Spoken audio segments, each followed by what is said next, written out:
right, here's my next project that I have to do on this Jeep Liberty 4x4. As you can see by the way it was running rough, and I had a report that said there's low compression in cylinder number 5, and cylinder number 5 is back there. So I have to take all this off, the AC compressor, put it to the side.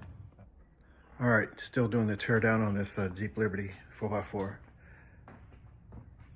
When I took the valve covers off and I started inspecting the cams and looking at the rocker arms, I discovered in cylinder number 5, which is over here, one of the rocker arms came off, and that's not supposed to happen. As you can see, all the rocker arms are still supposed to be on, but cylinder number 5, where they said it was giving a low pressure, low compression, there's no rocker arm on that lifter. And so as I started looking, that rocker arm came off. So that's one of my problems.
Alrighty, here's the progress on this Jeep Liberty 4x4.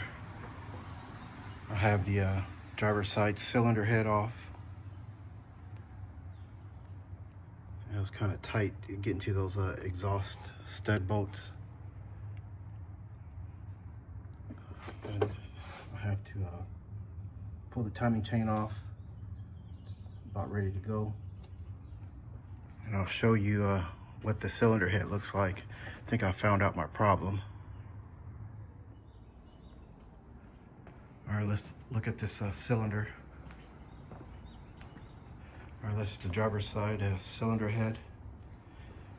And this is cylinder number 5. That's the intake valve, that's the exhaust valve, and the valve seats are supposed to be around here. And it looks like the valve seats are intact, so I don't have a valve seat problem. But what I did find out was that looks like on the spring right here, on the exhaust valve spring, it's supposed to have a tension on that valve. It's supposed to be up like this, so it looks like my valve spring collapsed, and that's what made the rocker arm come off.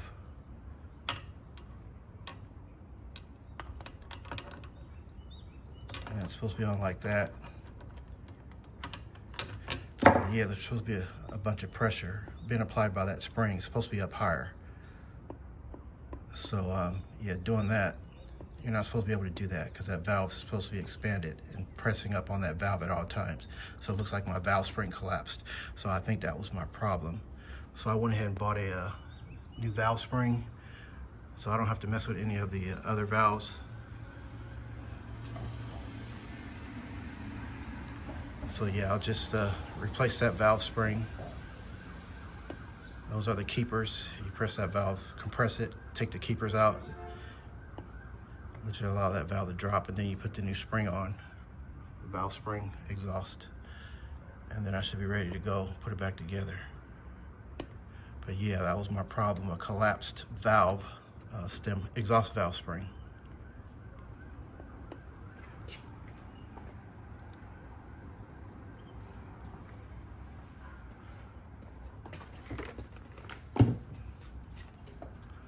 just clean up the surfaces and get them ready for the new head gasket.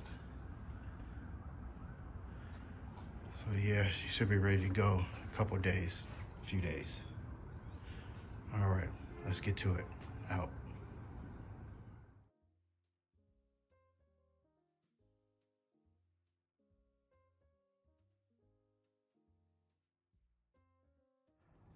All right, she's coming back together. I just got through putting the timing chain, the new timing chain on.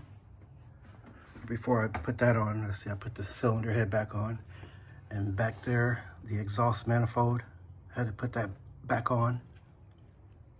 And so while I had the front cover off and the cylinder heads off, I went ahead and put a new timing chain on. Now, the most important part of putting a timing chain on is you gotta make sure the dots are where the book says they're supposed to be, and the marks on the chain line up with the dots. Because if you get them off just a tooth, it's not gonna run right. So you have to make sure the dots all line up.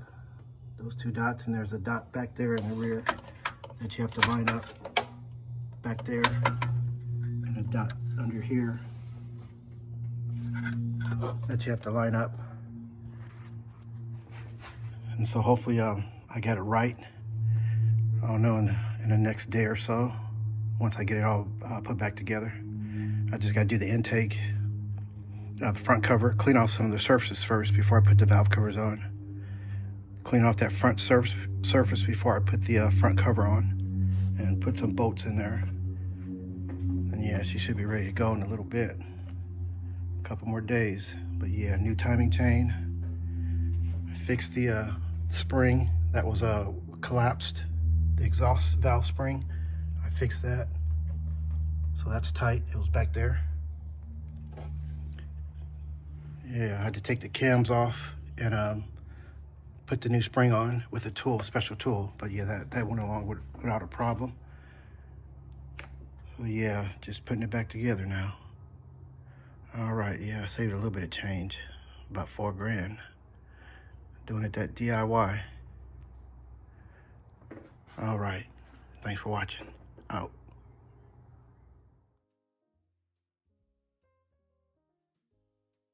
Okay, here we go.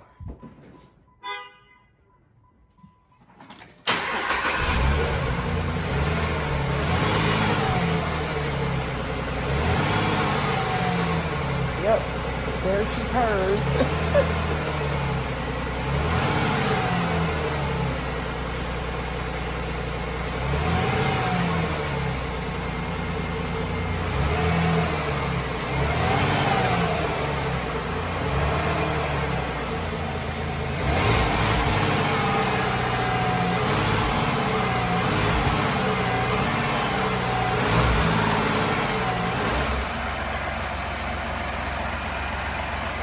All right, she's running good.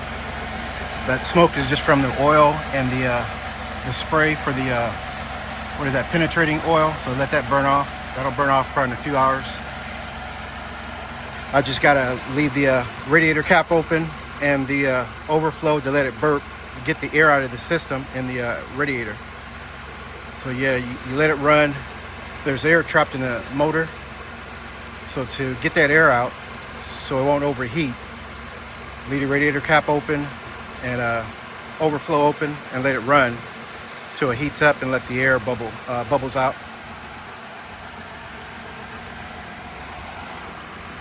But yeah, she's running good.